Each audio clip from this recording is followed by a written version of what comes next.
அன்பார்ந்த நேயர்களே, இடைவேளைக்கு முன்பாக கோடை காலத்தில் உடல் உஷ்ணம் அதிகமாக இருந்தால் நம் வீட்டில் உள்ள எளிதில் கிடைக்கக்கூடிய பொருட்களை கொண்டு எப்படி ஒரு மருந்து தயார் செய்து கொடுத்து கோடை காலத்தில் ஏற்படக்கூடிய உடல் உஷ்ணத்தை போக்க முடியும் என்று பார்த்தோம். இப்பொழுது கோடை காலத்தில் ஏற்படக்கூடிய உடல் உஷ்ணத்தை போக்க ஒரு தீநீர் தயார் செய்ய போகின்றோம்.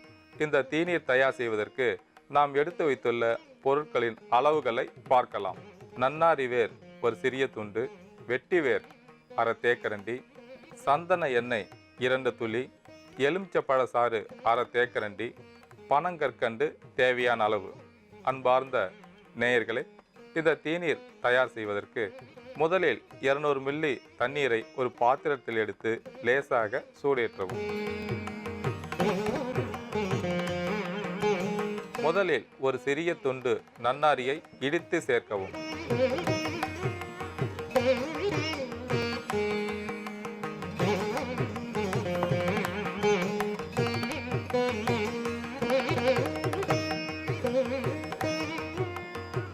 அடுத்ததாக வெட்டிவேர் 1/4 தேக்கரண்டி சேர்க்கவும்.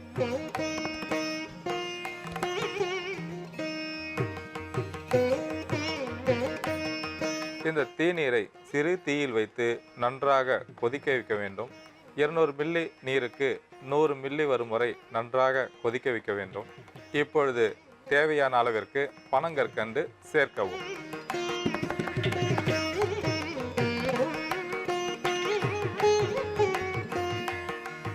இந்த தீநீர் தயாராகிவிட்டது.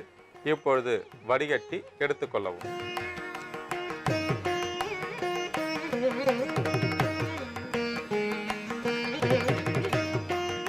இந்த தேநீரில் எலுமிச்சப்பழ சாறு சேர்க்கவும்.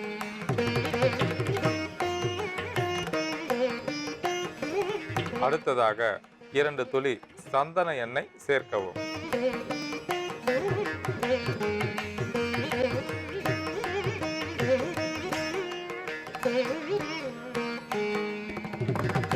கோடை காலத்தில் உடலானது அதிக உஷ்ணத்தை சந்திக்க நேரிடும்.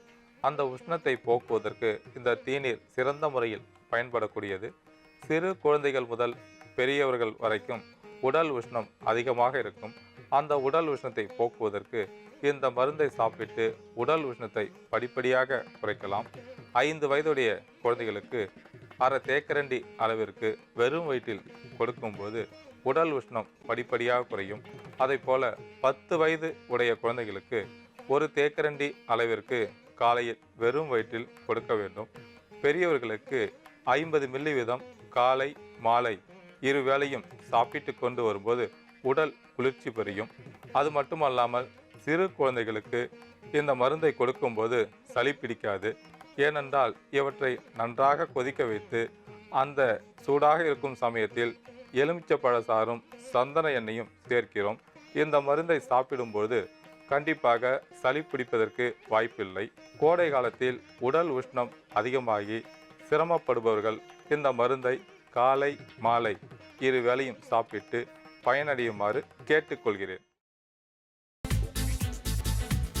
புதினா போண்டா தேவையான பொருட்கள்: புதினா 1 கட்டு, பாசிப்பருப்பு 100 கிராம், துவரம் பருப்பு 50 கிராம், உளுத்தம் பருப்பு 2 தேக்கரண்டி, கடலை பருப்பு 2 தேக்கரண்டி, பச்சை மிளகாய் 2, இஞ்சி சிறு துண்டு, தேங்காய் துருவல் 1 கப், சீரகம் 1 தேக்கரண்டி, எண்ணெய் தேவையான அளவு, உப்பு தேவையான அளவு.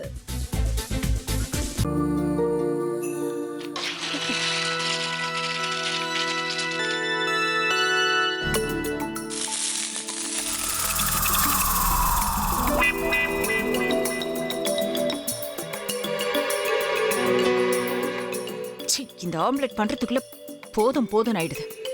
தவையோட ஒட்டிக்குது.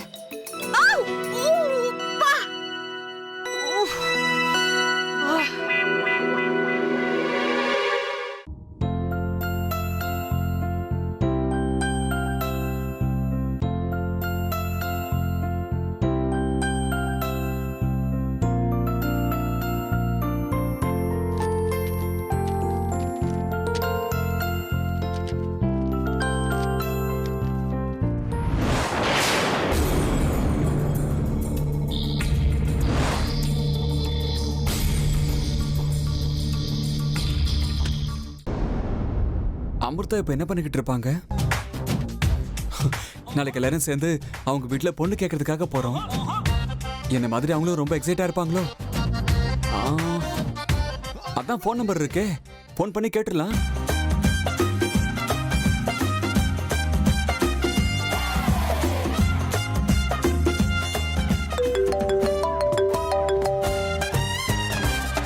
ஹலோ. ஆஹா, தேன் மாதிரி உங்க வாய்ஸ் ரொம்ப ஸ்வீட்டா இருக்குங்க.